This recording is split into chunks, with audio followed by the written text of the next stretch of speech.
গোটা জিরে দিয়ে দিলাম। গোটা জিরেটা ভাজা হয়ে গেলে নুন দিয়ে হলুদ দিয়ে আলু ভেজে রেখেছি দিয়ে দিলাম। লঙ্কাগুলো দিয়ে দেবো, হলুদ গুঁড়ো দিয়ে দেবো, নুন দিয়ে দেবো।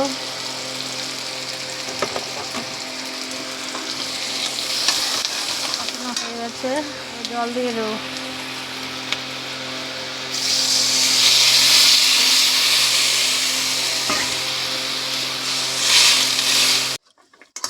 আলুগুলো সিদ্ধ হয়ে গেছে, এবার মাছগুলো দিয়ে দেবো।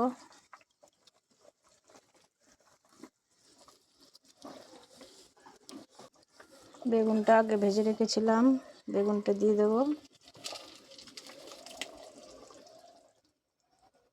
বাটারটা দিয়ে দিচ্ছি। মাছের ঝোল হয়ে গেছে, এবার নামিয়ে দেবো।